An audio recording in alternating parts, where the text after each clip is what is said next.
Hey, welcome back to the show. Today's December 5th, 2017. In this week's news, we have the Phacmatic, which is an adapter from 35mm film to 126 film. As you all know, 126 film uses cartridges.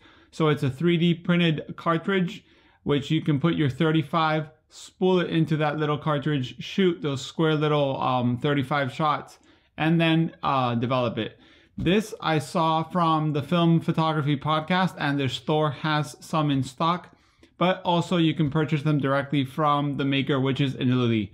I left the link below for the maker, but I will leave the link below also for the Film Photography Podcast, as I think we should support them as much as possible. It's a great podcast. In other news, we have Adox, the film and paper manufacturer, also chemicals, giving an update on their blog about the construction of their chemical plant. And there's a few shots, not much there, about what's going on. If you haven't heard, Adox is making their factory a little bigger so they could have more space to stock, bulk rolls, master rolls and such of paper, film and all those things. So you can check out the pictures and see what's going on with Adox. Also, maybe a lot of you guys have heard of Stephen Shore, the famous photographer, saying that beginners should start shooting film. It's kind of a controversial article.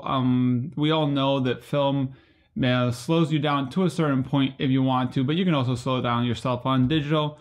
But it's good to see sometimes some people that are up there, like Stephen Shore, who embrace digital photography, also saying that film has a value towards the apprentice, and it's nice to see. So if you want to check it out, you can read it. I'd love to hear your opinion on the matter. I might make a video just on that, just to see what people think, because it's kind of a bit of not film versus digital, but it's an interesting conversation, I think. Also, there's a news on M-mount lenses. We have first the Voigtlander Nokton 40 1.2, which first started with a Sony E-mount, which is not news here. And now they took that same mount that same lens to the Leica M mount. So you can use those on the Bessa, you can use them on the Leicas, you can use them on the Carl Zeiss Icon ZM. And at 40 1.2, it's a really wide aperture.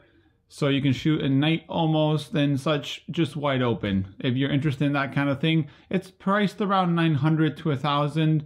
So not too bad for a 1.2 brand new lens. Then we go to the Leica 75 Noctilux, which is exactly the opposite thing of the Spectrum price-wise. It's a new 75 1.25 lens. They used to have a 75 1.4. Honestly, between 75 1.4 and 75 1.25, I guess some people think it's worth it. I think it's very similar, not maybe worth it. And the price point has made people raise their eyebrows, at least.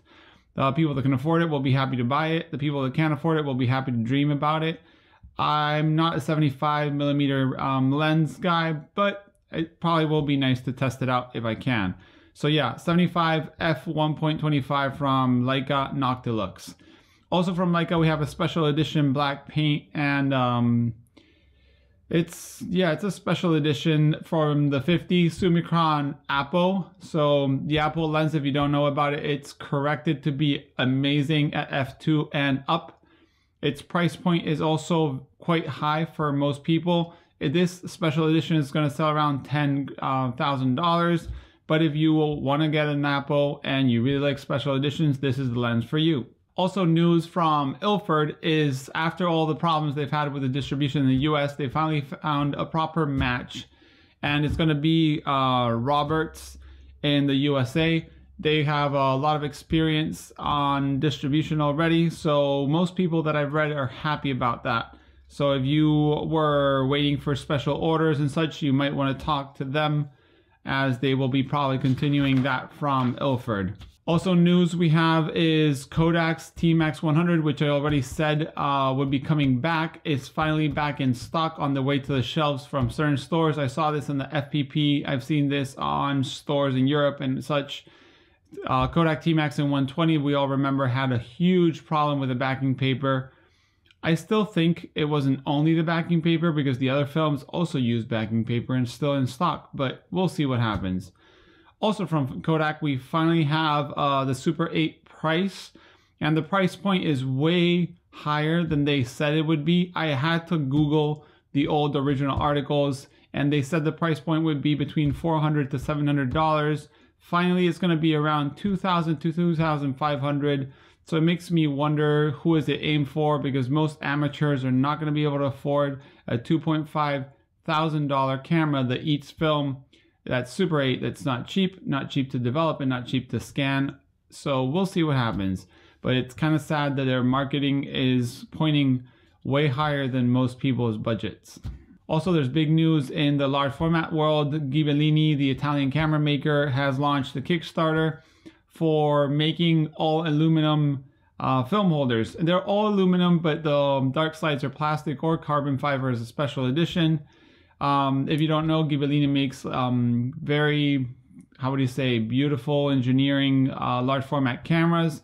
He's been in the market for a few years, and now these ultra large format film holders are going to be provided in 4x5, 8x10, 11x14 for now. And I'm sure if he reaches his goal, he'll probably start doing 5x7 and other sizes. So yeah, if you're into ultra large format, or you want to buy a brand new large format film holder, Ghibellini has a Kickstarter for that right now. Also, a news that I read the other day, and might not be really news, but I thought it was interesting to share with you guys.